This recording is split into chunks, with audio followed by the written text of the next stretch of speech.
নিরামিষ আলু পনিরের তরকারি। পনিরের এই রান্নাটা আলু প্রেমীদের কাছে খুবই প্রিয়। এর জন্য প্রথমে পনির টুকরো করে কেটে তাতে নুন মাখিয়ে ভালো করে ভেজে তুলে নিতে হবে। অন্যদিকে ডুমো করে কেটে রাখা আলু নুন হলুদ মাখিয়ে সর্ষের তেলে ভালো করে ভেজে তুলে নেব। এবার ওই তেলেতেই ফোড়ন দেবো জিরে, দারচিনি, এলাচ, শুকনো লঙ্কা, একটি লবঙ্গ। অন্যদিকে বেটে রেখেছিলাম মিক্সিতে 2টি টমেটো, 1 টুকরো আদা, 3-4টে কাঁচা লঙ্কা দিয়ে দেবো ওই ফোড়নের মধ্যে।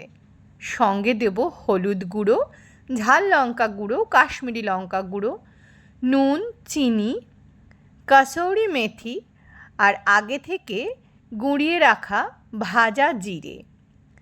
ভালো করে মশলা কষা হয়ে গেলে দিয়ে দেবো ভেজে রাখা পনির আর আলুর টুকরো। এবার ভালো করে নাড়ানাড়ি করে জল দিয়ে দেবো পরিমাণ মতন।